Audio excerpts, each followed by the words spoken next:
எப்போவுமே mister clean அப்படிங்கிற இமேஜை தன்னகத்தே கொண்டிருப்பவர் அஜித்து.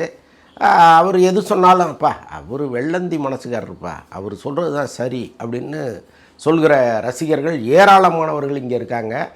எப்போவுமே அஜித்தை ஒரு ஸ்டெப்பு மேலே வச்சு பார்க்குற வழக்கம் எல்லாருக்குமே இருக்குது. என்ன காரணம் அப்படின்னா, தான் உண்டு தன் வேலை உண்டுன்னு போயிட்டுருக்கிற ஒரு மனுஷன், ரொம்ப எளிமையான ஒரு ஆள்.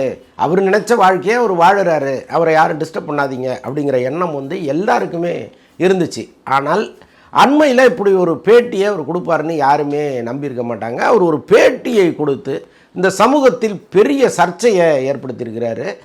கடந்த ஒரு 2-3 நாட்களாகவே இது பற்றி ஒரு பெரிய விவாதம் ஒன்று சோஷியல் மீடியாவில் போயிட்டுருக்கு. அவர் விஜயை ஆதரித்தாரா எதிர்த்தாராங்கிறது ஒரு பக்கம், அது ரசிகர்களுக்கு மத்தியில் ஒரு டிபேட் போயிட்டுருக்கு. ஆனால் அவருடைய பேட்டியில் சொல்லப்பட்ட பல விஷயங்கள் ஒரு முரண்பட்ட அஜித்தை காமிக்குது நமக்கு அப்படின்னு விவாதிக்கிறவங்க இங்கே நிறைய பேர் வந்திருக்கிறாங்க. எப்போவுமே அஜித் மீது இருக்கிற ஒரு இமேஜ் எந்த காலத்துலேயும் குறைஞ்சதே கிடையாது. ஆனால் இந்த பேட்டி அவருக்கு ஒரு இமேஜை குறைச்சிருச்சோ அப்படிங்கிற எண்ணத்தை இந்த விவாதங்கள் எல்லாம் ஏற்படுத்தியிருக்கு.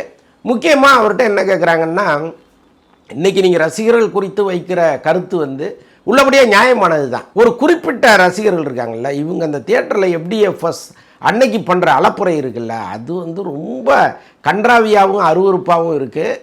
இன்னும் சொல்ல போனால் இப்போ ரோகிணி மாதிரி தியேட்டர்கள் பக்கத்தில் டாஸ்மாக்கும் இருக்குது. அப்படி உள்ளே போகிறான், கொஞ்சம் இறக்குறான், இங்கே ஆடுறான், மறுபடியும் இறங்கணுன்னா அங்கே உள்ளே போகிறான்.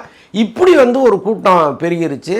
இது படம் பார்க்க வர்ற கூட்டமா அல்லது அங்கே வர்றோம், ஃபன் பண்ணுறான், கலாட்டா பண்ணுறான், முடிஞ்ச வரைக்கும் எதையாவது கிழித்து உடச்சி தள்ளிட்டு போயிட்டே இருப்போம் அப்படின்னு நினைக்கிற ஒரு வன்முறை கூட்டமானு தெரியல. வர்றவர்கள் ரசிகர்கள்ங்கிற போர்வையில் வராங்க. இப்போ இவங்களையெல்லாம் ஒழுங்குபடுத்தணுங்கிற எண்ணத்தோடு தான் அஜித் பேசியிருக்கிறாரு, அதில் ஒன்றும் மாற்றுக்கிறது இல்லை. ஆனால் இந்த ஒட்டுமொத்த ரசிகர்களையும் இந்த கூட்டத்துக்குள்ளே கொண்டு அவர் வச்சுட்டாரோ, எல்லாரையுமே கொஞ்சம் இழிவாக பார்க்குறாரோங்கிற அளவுக்கு பலர் இங்கே குரல் கொடுக்க ஆரம்பிச்சிருக்காங்க. ரைட், ஓகே, நீங்கள் சொன்ன வரைக்கும் சரி. ஆனால் நீங்கள் ரசிகர்களை மேம்படுத்துவதற்காக என்ன படத்தை இது வரைக்கும் பண்ணியிருக்கீங்க அப்படிங்கிற கேள்வியும் கூடவே எழுந்திருக்கு. இப்போ நான் என் கருத்தை வைப்பதற்கு முன்னால் இந்த சோசியல் மீடியாவில் பல பேர் பேசுகிற கருத்தை முன் வச்சா சரியாக இருக்கும்னு நினைக்கிறேன். அவர்கள் எழுப்புகிற கேள்விகளைத்தான் நான் இங்கே பதிவு பண்ணிகிட்டு இருக்கேன். மற்றபடி என்னுடைய தனிப்பட்ட கருத்துன்னு வேறு ஒன்று இருக்குது, அதை நம்ம அப்புறம் பேசுவோம்.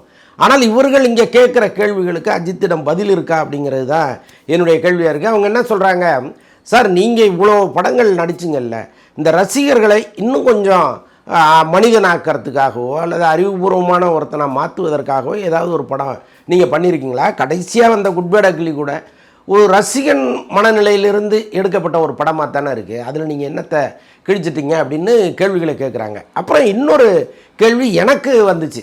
ஆக்சுவலாக இப்போ அஜித்து ஏதாவது ஒரு அறிவிப்பு ஒன்று வெளியிடுறாருன்னு வைங்களேன், அது ஸ்போர்ட்ஸாக இருக்கட்டும் அல்லது சினிமாவாக இருக்கட்டும் அல்லது அவருடைய புகைப்படம் எங்கேயோ போன இடத்துல ஒன்று எடுக்கப்பட்ட வீடியோவாக இருக்கலாம் அல்லது ஒரு துப்பாக்கி சுடுற இடத்துல எடுக்கப்பட்டதாக இருக்கலாம். இதெல்லாம் எப்போ வரும் அப்படின்னா, விஜய் படம் தொடர்பான அறிவிப்புகள் ஏதாவது ஒன்று வந்துச்சுன்னா இது உடனே வரும். இதை திட்டமிட்டு நீண்ட காலமாகவே அஜித் பண்ணிகிட்டு இருக்காரு. அப்போ இந்த ரசிகர்களுக்கு இடையில் ஒரு போட்டி மனப்பான்மையை உருவாக்குனதில் அஜித்துக்கு பெரும்பங்கு இருக்கா இல்லையா?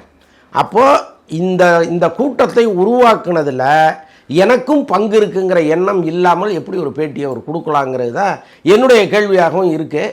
ஸோ அதற்கேற்றார் போல் தான் இங்கே பல பேர் பல விதமாக பேசிகிட்டு இருக்காங்க. நேற்று துணை முதலமைச்சர் உதயநிதி ஸ்டாலின்கிட்ட கேட்கும்பொழுது அவரே ரொம்ப குழம்பிட்டார் போல இருக்குது. இந்த பேட்டியை சரின்னு சொல்கிறதா தப்புன்னு சொல்கிறதா, இவர் நம்மளை திட்டிருக்காரா விஜயை திட்டிருக்காரா, இது எதுவுமே அவரால் உணர முடியலன்னு தான் நான் கருதுகிறேன். எப்போவுமே இந்த அரசியல்வாதிகள் என்ன பண்ணுவாங்க, ஒரு கருத்தை சொல்வதற்கு தயக்கம் இருந்ததுன்னா நான் இன்னும் அதை பார்க்கலன்ட்டு கடந்து போயிடுவாங்க. நேற்று உதயநிதி சொன்னதையும் நான் அப்படி தான் எடுத்துக்கிறேன். ஏன்னா இப்போ விஜய்க்கு எதிராக இன்றைக்கி கம்பு சுற்றுறதுக்கு தகுதியான ஆள் சரியான ஆள்னா அஜித் தான். ஏன்னா இப்போ விஜய் எவ்வளோ பெரிய கூட்டத்தை வச்சுருக்காரோ அவ்வளோ பெரிய கூட்டம் அஜித்துக்கும் இருக்குது. அப்போ அஜித்துடைய மூமெண்ட் எல்லாத்தையுமே கவனிக்க வேண்டிய பொறுப்பு ஒரு கட்சி பிரமுகராக உதயநிதிக்கு உண்டு.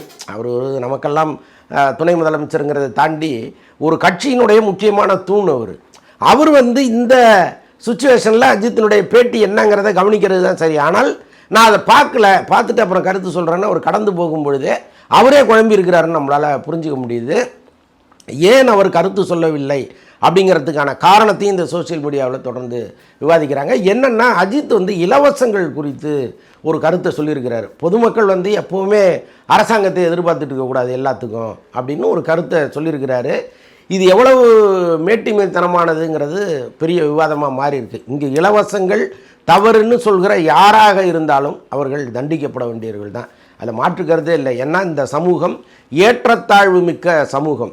நம்ம வந்து பீகாரையோ உத்தரப்பிரதேசத்தையோ கம்பேர் பண்ணும்போது இந்த அளவுக்கு நாம் வளர்ந்துருக்கோம் அப்படின்னா நம் மக்களை மேன்மைப்படுத்துவதற்காக இந்த 2 அரசாங்கங்களும் மாறி மாறி செய்த விஷயங்கள். அதற்கு முன்னால் காமராஜர் காலத்திலேருந்தே சத்துணவு போடப்பட்டு பள்ளிகளுக்கு மாணவர்களை வர வச்சு அவங்கள படிக்க வச்சு ஒரு அற்புதமான சமூகமாக நம்மளை உருவாக்குனது வந்து இந்த அரசாங்கங்கள் தான்.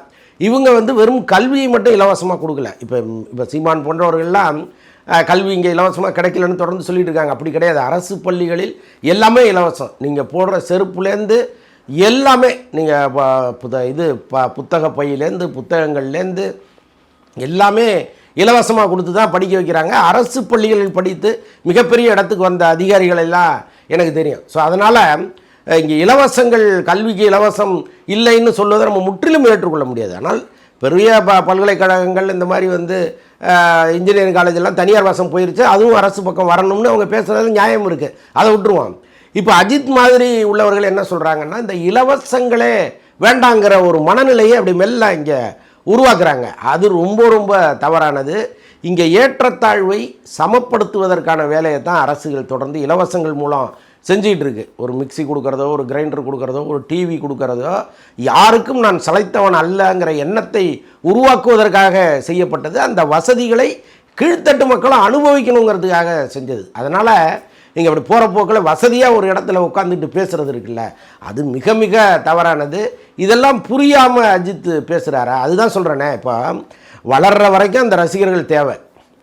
இன்றைக்கும் வந்து அவருடைய சம்பளம் 185 கோடி ரூபா கேட்குறாருன்னா இந்த ரசிகர்கள் இருக்கிறதுனால தான் கேட்குறாரு. எந்த ரசிகரும் இல்லை, அவருடைய படங்களுக்கு ஓப்பனிங் இல்லைன்னா அவரால் இவ்வளோ பெரிய சம்பளத்தை கேட்கவே முடியாது, யாரும் கொடுக்கவும் மாட்டாங்க. அஜித் படம் வருதா, முதல்ல 3 நாள் கம்பல்சரியாக படம் ஹவுஸ்ஃபுல் ஆகிடும்ப்பா, அது போதும், நம்ம போட்ட காசை எடுத்துடலாம், அதுக்கப்புறம் அங்கங்கே போட்டு லாபத்தை எடுத்துக்கலான்னு நினைக்கிறவர்கள் தான் அஜித்தை வச்சு படம் பண்ண வராங்க. அப்போ இந்த முதல் நாள், இந்த முதல் 3 நாள் உங்களுக்கு நம்பிக்கை அளிப்பதே இந்த ரசிகர்கள் தான். இப்போ அவங்கள வந்து நீங்கள் ஒரு 3rd கிரேடில் வச்சு பார்க்குறது இருக்குல்ல, ஒரு தம்ப்ளேடை எடுத்துகிட்டு வந்தான், கையை கிழிக்க வந்தான், அவங்க வந்து மாறணும் அப்படின்லாம் பேசுகிறது. மாறுவதற்கான வேலையை நீங்கள் என்ன பண்ணீங்க? நீங்கள் பைசன் மாதிரி ஒரு படத்தில் நடிச்சிங்களா? அல்லது வந்து இந்த சமூகத்திற்கு தேவையான கருத்துக்களை சொல்கிற யாராவது ஒரு இயக்குனரோட சேர்ந்து படம் பண்ணியிருக்கிறீங்களா? சிட்டிசன்னு எப்பயோ ஒரு படம் பண்ணீங்க, அது வந்து உங்கள் அறியாத பருவத்தில் பண்ண படம். அதற்கப்புறம் சமூகத்திற்கு தேவையான கருத்தை உங்கள் படம் ஏதாவது ஒன்று சொல்லியிருக்கா சொல்லுங்கள்? ஒன்றுமே கிடையாது. எப்போ பார்த்தாலும் கத்தி, வெட்டு, ரத்தம், துப்பாக்கி, இதையே ஒரு படமாக பண்ணிவிட்டு இன்றைக்கும் நீங்கள் மாறவே இல்லை. ஆனால் மக்கள் மட்டும் மாறணும், ரசிகர்கள் மட்டும் மாறணுங்கிறது எந்த விதத்தில் சரின்னு புரியல. அதனால் இந்த பேட்டிக்கு பிறகு அஜித் மீது இருந்த நம்பிக்கையும் மரியாதையும் மெல்ல விலகுது மக்களுக்கு. எப்போவுமே அவர் மிஸ்டர் கிளீன்கிறதுல மாற்றுக்கிறதே கிடையாது, அது இருந்தது. ஆனால் இந்த பேட்டிக்கு பிறகு சார் உங்களுக்கெல்லாம் அரசியல் செட் ஆகுமா சார், எதுக்கு சார் வெட்டியாக பேசிகிட்டு இருக்கீங்கன்னு சொல்கிற கூட்டம் இங்கே பெருகியிருக்கு. அவங்க தனித்தனியாக ஒவ்வொரு வார்த்தையெல்லாம் எடுத்து போட்டு அஜித்தை வறுத்து எடுத்துக்கிட்டு இருக்காங்க. ஒன்றும் இல்லை, இப்போது விஜயனுடைய ஸ்டாண்ட் என்ன? இப்போ தாவேக்கா வந்து இன்றைக்கி மிகப்பெரிய கட்சியாக வளர்ந்து நிற்குது. வரப்போகிற தேர்தலில் அது வந்து ஒரு பெரிய சக்தியாக வந்து நிற்கும், அதிலெல்லாம் ஒன்றும் சந்தேகமே இல்லை. ஆனால் அவருடைய சர்க்காருங்கிற படத்தில் இந்த இலவசங்கள் தேவையில்லைன்னு ஒரு கருத்தை அவர் சொல்லியிருக்கிறார். இன்றைக்கி சொல்ல முடியுமா? இன்றைக்கி அப்படி சொன்னால் அவங்களால ஓட்டு வாங்க முடியுமா? அப்போ இந்த மக்களுக்கு என்ன தேவைங்கிறத படத்தில் சொல்வது வேற, நிஜத்தில் எடுப்பதுங்கிறது வேற. அதனால் நிஜம் எப்போவுமே நிழல் ஆகவே ஆகாது. நீங்கள் நிழலை வச்சுக்கிட்டு நிஜத்தை அணுகவே முடியாது. அஜித் வந்து அதை தான் செய்கிறாரு. அவர் வந்து ரசிகர்கள்னால் ஒரே நாள் ராத்திரியில் எல்லாம் மாறிடணும், இலவசங்கள் எல்லாத்தையுமே நிறுத்திடணும், எல்லாருக்கும் ஒரு சமூக பொறுப்பு வந்து அவன் உழைக்கணும் அப்படிங்கிறத வந்து எல்லாருமே உழைக்கிறாங்க. யாரும் வந்து இங்கே சும்மா படுத்து கிடக்கல, எல்லாருமே உழைக்கிறாங்க. இந்தியாவிலேயே எல்லா மாநிலங்களை விட நாங்கள் நல்லா இருக்கோம்டான்னு நெஞ்சை நிமித்திட்டு நிற்கிற அளவுக்கு இங்கே எல்லாத்துலேயும் நாம் வந்து வளர்ந்து நிற்கிறோம். அண்மையில் பீகார் போயிட்டு வந்த என்னுடைய நண்பர் வந்து பல வீடியோக்களை எடுத்துகிட்டு வந்து போட்டுக்கிட்டு இருக்காரு. அதெல்லாம் பார்க்கும்போது நாமெல்லாம் எங்கே இருக்கோன்னா அப்படி ஒரு சந்தோஷம் நமக்கெல்லாம் வருது. ஸோ அப்படி இருக்கிற சூழ்நிலையில், அதாவது மக்கள் தொகை அதிகம் உள்ள இடம், இங்கே வந்து நமக்கான வருமானம் இதெல்லாம் பல விஷயங்கள் இருக்குது. ஒரே நாள் ராத்திரியில் இந்த தமிழ்நாட்டை மாற்றிடவே முடியாது. மெல்ல மெல்ல மெல்ல மெல்ல வரணும். இங்கே வந்து ஊழல், லஞ்சம், எல்லா அயோக்கியத்தனங்களும் இங்கே இருக்குது. இதையெல்லாம் தாண்டி ஏதோ மக்களுக்கு கொஞ்சம் செஞ்சு அவங்களையும் மேலே ஏற்றணுங்கிற எண்ணம் இல்லாமல் ஒரு அரசியல் கட்சி இங்கே வந்து நிற்கவே முடியாது. இப்போ அஜித் அப்படி போகிற போக்கில் ஒரு விஷயத்தை போட்டு போகிறாருல, இந்த மாதிரி விஜய் நாளைக்கு செய்ய முடியுமா? அதனால தான் அரசியல் பொறுப்பு ஒருத்தட்ட இருக்குது. அரசியல் பொறுப்பு இல்லாமல் ஒருத்தர் பேசுகிறாரு அப்படிங்கிறது தான் இந்த பேட்டி மூலம் நாம் புரிஞ்சுக்க வேண்டியது. அதனால் அஜித் போன்றவர்கள் அப்படி கார் ஓட்டுறீங்களா, சினிமாவில் நடிக்கிறீங்களா, சந்தோஷமாக இருங்க. உங்கள் வாழ்க்கையை நீங்கள் ஹாப்பியாக தானே வாழுறீங்க. இங்கே உள்ளவன் எவனோடு கடந்து சாவுறீங்களா? நீங்கள் இங்கே இருக்கிற ரோடு நாங்கள் அன்றாடம் சாகுறோம். இந்த கவர்மெண்ட்டை திட்டிக்கிட்டே தான் பைக் எடுக்கிறோம், காரை எடுக்கிறோம். என்னையா ஒரு தெரு கூட உங்களால் யோகிதையாக வச்சுக்க முடியாதான்னு திட்டிக்கிட்டே தான் கார் ஓட்டுறோம். அதெல்லாம் வந்து நாங்கள் இங்கே கடந்து படுறோம்ல. நீங்கள் வந்து துபாயில் 2 வீடு வாங்கியிருந்தீங்க, இப்போ 3ஆவதாக ஒரு வீடும் வாங்கிட்டீங்க. உங்களுடைய அக்கௌண்ட்டு முழுக்க துபாய்க்கு மாற்றிட்டீங்க. டேக்ஸ் இல்லாத ஒரு வாழ்க்கை வாழணும்னு நீங்கள் அங்கே போயிட்டு இங்கே இருக்கிற எங்கள் தமிழ்நாட்டை இழிவாக பார்க்குறது இருக்குல்ல. அது வந்து நான் வந்து நல்லது தான் சொன்னேன், நீங்கள் தப்பாக புரிஞ்சுக்கிட்டீங்க. நாளைக்கு ஏதாவது ஒன்று நீங்கள் இன்னொரு பேட்டியில் சொல்ல முடியும். சொன்னாலும் அதை கேட்டு கொண்டாடுறதுக்கு உங்கள் பின்னால் ஒரு கூட்டம் இருக்குது. ஆனால் இந்த ரசிகர்கள் அஜித் வந்து நம்மளை வந்து இப்படி சொல்லியிருக்கிறாரு, நம்மளை தான் அவர் டார்கெட் பண்ணியிருக்கிறாரு, வர்ற படம் நாம் வந்து எந்த கொண்டாட்டத்தையும் அங்கே பண்ணக்கூடாது, அது பாட்டை ரிலீஸ் ஆகட்டும், அது பாட்டை போகட்டும், நாம் போய் படம் பார்த்துட்டு வெளியில் வந்துடுவோம் அப்படின்னு நினச்சாலே அஜித்துக்கு நிஜம் என்னங்கிறது புரிய வரும். ஆனால் அதெல்லாம் நடக்கும்னு நினைக்கிறீங்க? ஒரு மண்ணாங்கட்டியும் நடக்காது. நமக்கு வந்து ஒரு பேர் வைப்பானுங்க, டேய் நீ விஜய் சொம்பு அப்படிம்பாங்க. அப்படிலாம் ஒன்றுமே கிடையாது. இதே அஜித் சிறப்பான ஒரு கருத்தை சொன்னாருன்னா ஊருக்கு முன்னாடி நின்று கைத்தட்ட போகிறவன் நான் தான். ஸோ அதனால் திரும்ப திரும்ப நான் சொல்ல வர்றது என்னென்னா, தயவுசெய்து பேட்டிங்கிற பேரில் உங்களுக்கான மரியாதையை நீங்கள் குறைச்சிக்காதீங்க.